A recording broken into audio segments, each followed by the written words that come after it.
Hello, my Pote Farm friends. It is Miss Carol coming at you from Curbside Pickup. I am here waiting for you guys to come pick up your stuff. And while I'm waiting, I'm going to do another reading. I'm going to read the book, That's What Leprechauns Do. This is a super silly book, and it celebrates leprechauns and being silly. Hope you enjoy. That's What Leprechauns Do by Eve Bunting and illustrated by Emily Arnold McCulley. And it's distributed by Sandpiper, Houghton, Mifflin, Harcourt out of Boston and New York. You can see our little leprechauns here.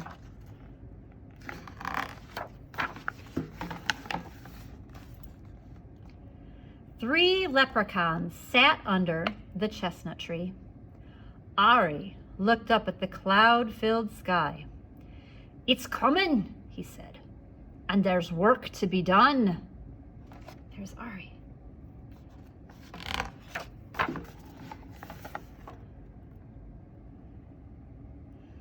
Boo and Cole put on their red shoes and their caps and strapped on their packs on their back. "We're ready," said Boo.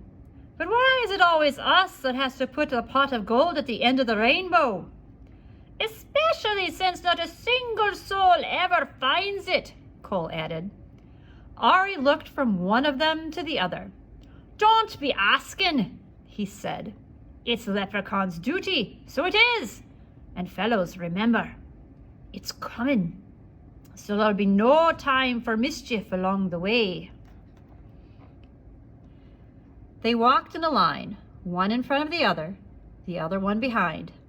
"No mischief along the way," they chanted.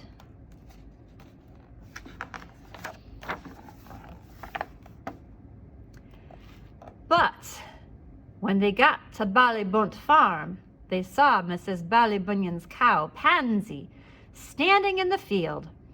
Ari whipped out a little bottle of red paint he kept in his backpack for leprechaun business. He ran across to Pansy. "Stand still, my lovely," he told her, and he painted her hooves scarlet red. Look at him go to paint.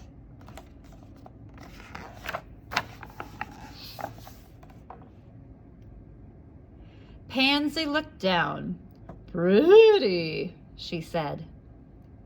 "Imagine Miss Ballybun's face when she comes to milk ya," Ari shouted. He and Boo and Cole rolled over and over in the grass, laughing. "She'll think I've been to a dance." Pansy did a couple of small hop and steps to demonstrate. The leprechauns whistled and clapped. "We'd be delighted to join you in a waltz or two," Ari exclaimed. "But we're in a desperate hurry." "I thought there was to be no mischief along the way," Boo reminded him.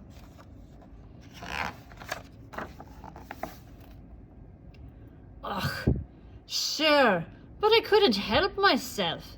Mischief's what leprechauns do," Ari said, "along with our more important duties."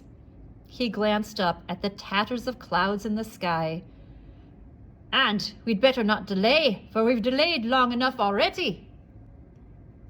But as they were passing old Jamie Bradley's house, they saw Jamie's gray willing long john spread out to dry on his hawthorn hedge.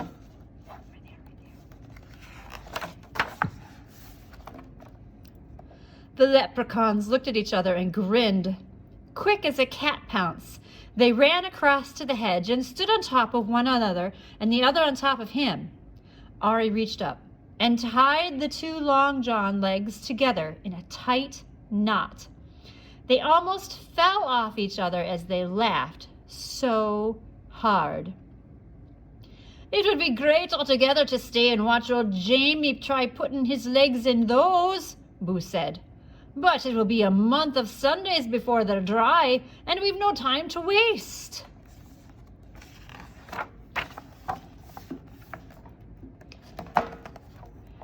They took a few minutes to somersault across Liam McGabe's garden. There was a yellow tennis ball in the middle of the road, and they rolled it along with them as they went by. Miss Maud Murphy's hen, Bertie, clucked at them from behind her gate. "Bertie," Ari said, "would you be doing a favor for us? Could we trundle this ball up in your nest, and could you sit on it for us? It'll be a great joke when Miss Maud Murphy, when she comes out to gather your eggs."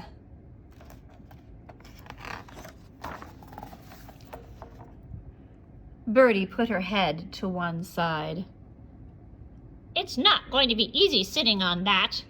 But the three of you were so good to me scaring away that fox from my hen house last night. I'll do it." Cole stretched up and patted her wing. "Thank you, Bertie." They squeezed themselves through the gate and tumbled the ball with them. Then they heaved it up and into Bertie's nest. She gave it a trial to sit on it.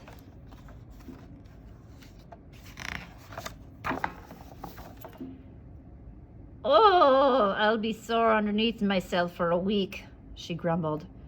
"But the thought of Miss Maud Murphy's face when she sees I've laid a yellow ball will be worth it." "Won't that beat all?" Cole gasped. "The three of you can't help making mischief, can you?" Bertie asked. "That's what leprechauns do," Ari told her, "along with our more important duties." He stopped. "Is that the spitting of wet I feel?" "'Tis!" Boo stared up at the sky where the sun was flickering through the heavy clouds. A thin, cool rain had started to fall. "Hurry! Hurry!" Ari ordered. "It's come! We can't be late!" They pulled their green slickers from their backpacks and settled their caps low on their ears.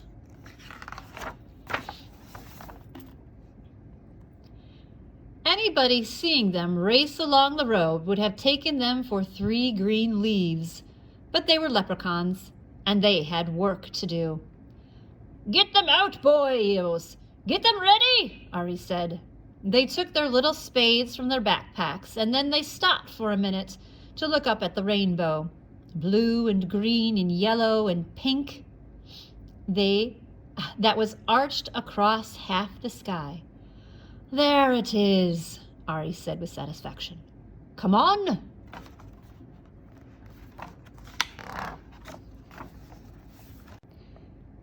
They dashed across Paddywhacker's bog, found a place there where they kept the gold buried just for such a rainbow occasion, and dug it up.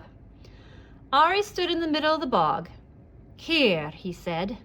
The three of them placed the pot of glittering gold in just the right spot and watched the rainbow curve itself all the way down till it ended on top of the pot. The leprechauns settled themselves to wait. They told some grass stalk music, threw raindrops at each other, and ate the rose hips they brought for snacks.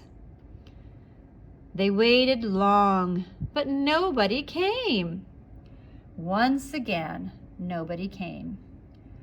"You'd think somebody would find it," Cole complained. "Somebody will, someday," Ari said. "Maybe we should put up a big sign," Boo suggested. "Pot of gold, this way." "No, no," Ari said. "That's not how it's done. There's a bit of magic to finding, and a bit of luck, and a bit of imagination too.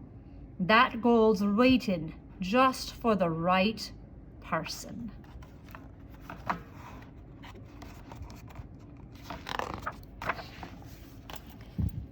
The rain stopped. The sun went behind a cloud. The rainbow shortened itself and then disappeared. No use waiting any longer. Cole took up his cap and wrung the wet out of it. "If we hurry, we could be in time to see Miss Maud Murphy discover Bertie's yellow egg," he said. Boo laughed. "Won't that be the greatest thing to see?" "All right then," Ari said. we'd put a rush on this. Ari buried the pot again in its usual place. Ari patted smooth down bog dirt. Don't worry, Pot, he said. We'll be back to get you on the next rainbow day. Now we're off again to see what new mischief we can find, for besides our more important duties, that's what leprechauns do.